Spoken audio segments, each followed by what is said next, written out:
Oi, amigos! Hoje nós vamos estudar sobre os gases e suas leis aqui na área da física. Vem comigo.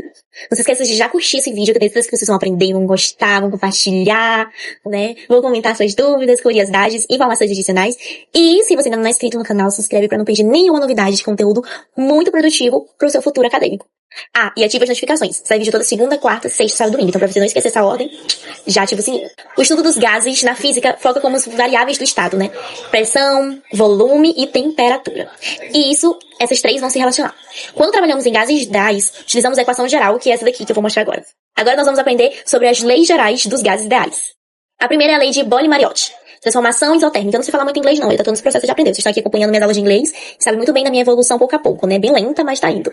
Bom, nesta lei, a temperatura permanece constante.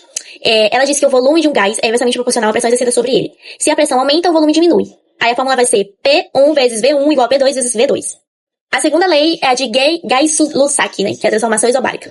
Nesta lei, a pressão permanece constante. O volume ocupado pelo gás é diretamente proporcional à sua temperatura absoluta em Kelvin. Se a temperatura aumenta, o volume também vai aumentar, né? O gás vai se expandir. A fórmula vai ser V1 sobre T1 igual a V2 sobre T2. Lei de Charles, transformação isocórica ou isovolumétrica. Nesta lei, o volume permanece constante. A pressão exercida pelo gás é diretamente proporcional à sua temperatura absoluta. Se a temperatura aumenta, a pressão também vai aumentar, né? As moléculas colidem com mais força nas paredes do recipiente. A fórmula vai ser, portanto, P1 sobre T1 igual a P2 sobre T2. E por fim, a lei de Dalton, que são as pressões parciais, né? A lei de Dalton aplica-se às misturas gasosas. Ela estabelece que a pressão total exercida por uma mistura de gases que não reajam entre si é igual à soma das pressões parciais de cada gás individual. Pressão parcial é a pressão que o gás exerceria se estivesse sozinho no mesmo volume de temperatura. A fórmula vai ser P total igual a P1 mais P2 mais P3 e assim vai. Um resumo rápido das leis. Boyle, temperatura isotérmica. P e V são inversamente proporcionais. Gay-Lussac, pressão isobárica. V e T são diretamente proporcionais. Charles, volume isocórica. P e T são diretamente proporcionais. E Dalton, que são misturas, soma das pressões. Vamos resolver um exercício bem rapidinho. A bomba de ar. Um recipiente cilíndrico com um pistão móvel contém um gás ideal que ocupa um volume de 2 litros sob uma pressão de 1,5 atm, atmosfera. Se empurrarmos o pistão lentamente, mantendo a temperatura constante, até que o volume seja reduzido para 0,5 litros, qual será a nova pressão exercida pelo gás? Passo 1. Identificar os dados. Então a gente identificou que o volume inicial é 2 litros, a pressão inicial é 1,5 atm e o volume final é 0,5 litros e o P2, que é a pressão final, a gente não tem essa informação e a gente vai ter que achar. A condição é que a temperatura seja constante com o dado da isotérmica. Passo 2, a gente vai escolher a fórmula. Se a temperatura não vai mudar, a gente vai usar a lei de Boyle, que é aquela fórmula do P1 vezes V1 igual a P2 vezes V2. Passo 3, você substituir e calcular, né? Então vamos lá. P1, 1,5 vezes V1, 2, igual a P2, que é P2 mesmo, que a gente tem que achar, vezes V2, que é 0,5. Aí vai ser 3,0 igual a P2 vezes 0,5, P2 é igual a 3 sobre 0,5, P2 é igual a 6 atm. Note que o volume diminui 4 vezes, né? De 2 para 0,5. Como a relação é inversamente proporcional, a pressão aumentou 4 vezes, de 1,5 para 6. Isso acontece porque em um espaço menor, as moléculas elas vão colidir com as paredes do recipiente com muito mais frequência. Agora vamos resolver outro, envolvendo a temperatura, tá? Para converter para Kelvin. E vamos ver como é que vai ser. Esse exercício é de fixação sobre expansão térmica. Um balão de festa foi inflado em um ambiente refrigerado a 7 graus Celsius, ocupando um volume de 3 litros. Esse balão é levado para uma área externa sob o Sol, onde a temperatura atinge 37 graus Celsius. Considerando que a pressão interna do balão se mantém constante, qual será o novo volume ocupado pelo gás? Passo 1, armadilha da temperatura. A gente precisa fazer a transformação. Então, em gases, nunca usamos Celsius, é sempre Kelvin. Pois a escala Celsius não é absoluta, né? Então vamos converter para Kelvin e vai ficar da seguinte forma. T1 vai ser 7 mais 273, que é a fórmula de conversão. 280 kelvins. T2, 37 mais 273, que dá 310 kelvins. V1 vai ser 3 litros. Passo 2. Aplicar a lei de Gay-Lussac, que é a identificação do enunciado. Como a pressão é constante, a relação entre volume e temperatura vai ser diretamente proporcional. Então, V1 sobre T1 é igual a V2 sobre T2. Passo 3. Resolução. 3 sobre 280 igual a V2 sobre 310. Multiplicando cruzado, que é uma regra de 3, a gente vai ter que 280 vezes V2 é igual a 3 vezes 310. 280 vezes V2 é igual a 930. V2 é igual a 930 sobre 280. V2 vai ser aproximadamente 3,32 litros. E o que isso quer nos dizer? Quando a temperatura aumentou, as moléculas de gás ganharam energia cinética, que ficaram mais agitadas, tá? Energia cinética é a questão da velocidade das moléculas. E passaram a ocupar um espaço maior para manter a maior pressão. A mesma pressão, na verdade. Por isso, o balão inchou.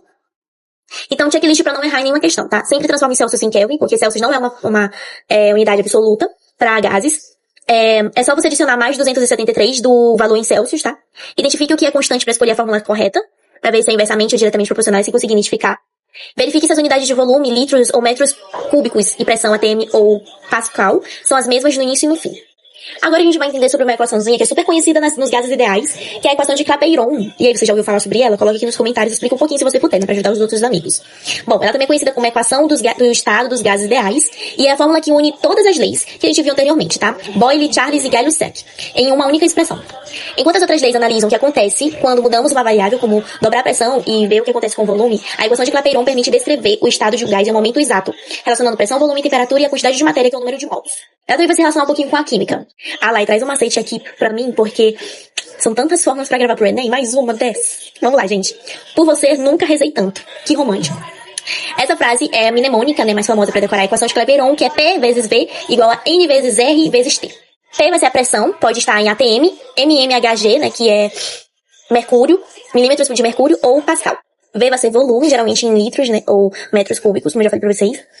Nzinho vai ser o número de mols, que indica a quantidade de partículas. Lembre-se que Nzinho é igual a metros, ou que é Mzinho igual a sobre Mzão, que é a massa do gás dividida pela massa molar. Aí, o Rzão vai ser constante universal dos gases, que é um valor fixo que depende das unidades de medida usadas para pressão.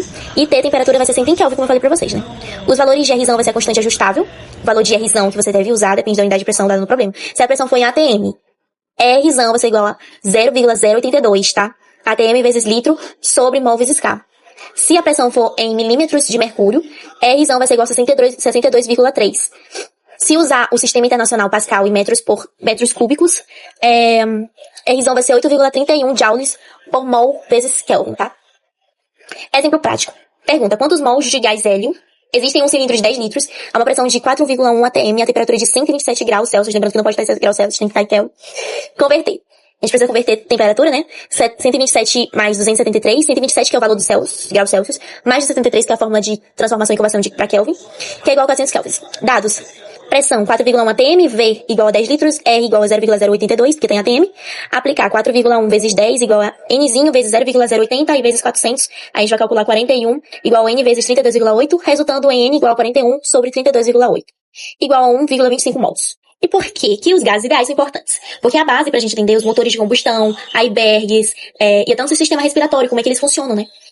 Ela vai nos dizer, essa matéria, que se você aumentar a quantidade de gás em um pneu, mantendo o volume e a temperatura constantes, a pressão obrigatoriamente terá que subir, tem que ser diretamente proporcional. Bom, meus amores, espero que vocês tenham entendido essa videoaula. Um beijo, e semana que vem a gente vai pra ondulatória. É isso, eu tô enganada? É, ondulatória. Entendeu? Sobre ondas, depois sobre acústica, e a gente vai continuando com os outros conteúdos.